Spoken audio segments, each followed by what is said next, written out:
నమస్తే అందరికీ, welcome to my channel. భూమి జననం. ప్రారంభంలో ఈ జగమంతా నీటితో నిండిపోయి ఉండేది. ఆ అపార జలరాశిలో బ్రహ్మదేవుని కమల డాబిలో నుంచి ఒక అద్భుత కాంతి పుట్టింది. ఆ కాంతిలో నుంచి భూమాత అవతరించింది. భూమాతకు మరో పేరు భూదేవి. ఆమె శాంతి, సహనం, త్యాగం, కరుణలకు రూపం. భూదేవి భరించలేని దాన్ని కూడా భరిస్తుంది. ఆమె అందరి పాపాలను, అడుగుజాడలను, రక్తాన్ని, కన్నీటిని, ఆనందాన్ని అన్నిటినీ తనలో నింపుకుంటుంది. వరాహ అవతారం. ఒకసారి హిరణ్యాక్షుడు భూమిని పాతాళంలోకి తోసేశాడు. బ్రహ్మదేవుడు భూదేవి కోసం గబగబా పరుగు తీశాడు. ఆ వేళ మహావిష్ణువు వరాహ అవతారం ధరించి వచ్చాడు. అతన్ని ఘోరమైన గర్జనతో 3 లోకాలు కనిపించాయి. వరాహస్వామి పాతాళంలోకి దిగి భూమాతను తన దంతాలపై మోసుకుని పైకి లేపాడు. భూదేవి కన్నీళ్లు కారుస్తూ, ప్రభూ, నన్ను మళ్ళీ వెలుగులోకి తెచ్చిన మీరు జగదారులు అని అన్నారు. వరాహస్వామి చిరునవ్వుతో, భూమాత, నీవు భరించే ధైర్యం ఈ జగత్కి ఆద్యర్యం అని ఆమెకు శాంతపరిచాడు.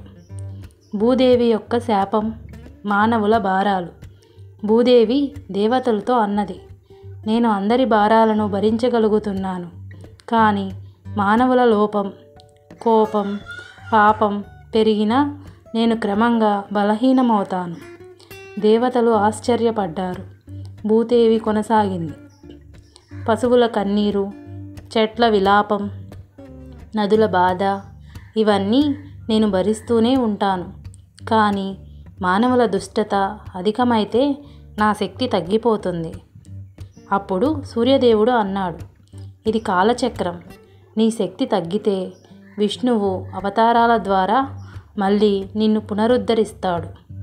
చతుర్వేదాల ప్రకారం వేదాలు భూదేవిని ఇలా వర్ణిస్తాయి. ఋగ్వేదం పృథ్వీమాత, భూమి మా తల్లి.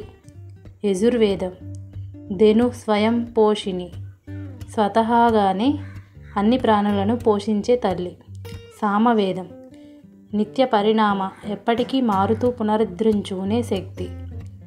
అథర్వవేదం శాంతస్వరూపిణి, ఉగ్ర పాపాన్ని కూడా శాంతితో భరించే శక్తి. భూదేవి త్యాగానికి ఉదాహరణలు. రైతు కోసమే విరిగిపోతుంది. అతను గింజ వేసేందుకు భూమిని చీలుస్తాడు, కానీ ఆమె నొప్పిని చూపదు. మానవులు కోపంతో కొట్టినా, యుద్ధంలో రక్తం కారిపోతున్నా ఇద్దరు పక్షాల్ని సమానంగా భరిస్తుంది. అడవులు నరికేస్తే ఒంటరిగా బిక్కుబిక్కుమంటుంది, కానీ మానవుడి కోసం మళ్ళీ మొలుస్తుంది. భూదేవి శాపం, అది క్షేపణం.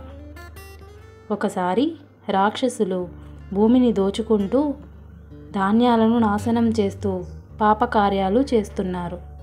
భూదేవి మహాదాయసంతో వారిని హెచ్చరించింది, నా మీద దయ చూపండి, నేనే మీ తల్లి.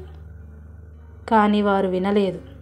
భూదేవి కోపంతో శపించింది, నన్ను నాశనం చేయాలనుకునేవారు తమ దుష్కార్యాలను నాశనమవుతారు. ఆ శాపం నిజమై రాక్షసుల వంశం క్రమేపీ నశించింది. భూదేవికి తాను కూడా శాపగ్రస్తురాలనని తెలిసిన కథ.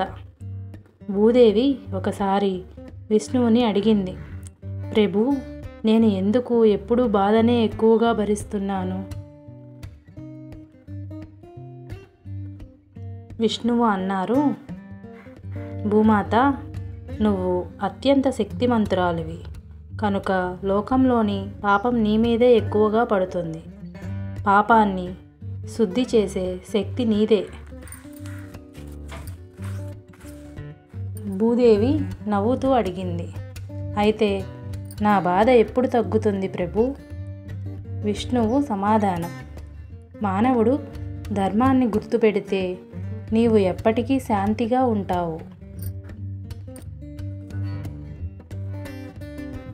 భూదేవి వర్షాల కథ. మేఘదూతలు ప్రతి సంవత్సరం భూమాతకు పాలు పోస్తూ వర్ష రూపంలో ఆమెకు శక్తిని ఇస్తారు. వారు ఆమె పైన చెమటలు కారుస్తున్నట్లుగా వర్ష బిందువులు పడతాయి. వర్షం పడితే భూదేవి చిరునవ్వుతో పచ్చగా మారుతుంది. ధాన్యం జననం. భూదేవి తల్లి కాబట్టి ధాన్యాల పుట్టుక ఆమె నుంచే. ఒక్కసారి దేవతలు అడిగారు, అమ్మా, ధాన్యం నేనే ఎందుకు పుడుతుంది? ఆమె అన్నది, నా శరీరమే మీ ఆహారం, మీ శక్తి. భూకంపం వెనుక పురాణం. పాపభారం ఎక్కువైనప్పుడు భూదేవి తాళలేక వణుకు తెచ్చుకుంటుంది. అది మనకు భూకంపంగా అనిపిస్తుంది. ఈ వణుకు ఆమె బాధ. మానవులకు పోరాడమని కాదు, నన్ను కాపాడండి అని ఆమె సంకేతం. పునర్జన్మల చక్రం.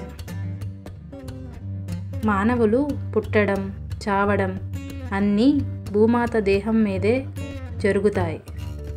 పుట్టిన చోట పూలు విరుస్తాయి, చెదిరిన చోట గడ్డి మొలుస్తుంది. ఇది ఆమె శక్తి, పునర్జన్మ శక్తి. భూదేవి దర్శనం పొందిన ఋషి. ఒక ఋషి 100 సంవత్సరాలు తపస్సు చేశాడు. తరువాత భూమాత ప్రత్యక్షమై, నీ కన్నీళ్ళ కారణం తెలుసు, నువ్వు కోరుకున్న శాంతి నీ గుండెలోనే ఉంది అని చెప్పింది. ఋషి అడిగాడు, అమ్మా, మనుషులు నిన్ను ఎందుకు బాధ పెడుతున్నారు? భూదేవి నవ్వుతూ, బిడ్డా, వారికి ఇంకా నేర్చుకోవాల్సింది ఎక్కువ, కానీ ఒకరోజు వారు మారతారు. మహిళా శక్తి, భూదేవి శక్తి. ఇంటి పనులు, కుటుంబం, బాధ్యతలు ఇవన్నీ భూదేవి స్వభావం. ఆమె త్యాగం మహిళా శక్తిలో కూడా కనిపిస్తుంది. పురుషుడు బలవంతుడు, కానీ భరించే శక్తి అది భూమాతలో మాత్రమే. భూదేవికి మనం చేసే చిన్న పూజ, చెట్లు నాటడం, గోమూత్రం లేదా నీరు చల్లడం, చెత్త వేయకపోవడం, జంతువులకు ఆహారం పెట్టడం, ఇవి అన్నీ భూదేవికి మహాపూజ. మీకు ఈ వీడియో కనుక నచ్చితే ప్లీజ్ లైక్ చేసి, షేర్ చేసి, సబ్స్క్రైబ్ చేసుకోవడం మర్చిపోకండి. Thank you.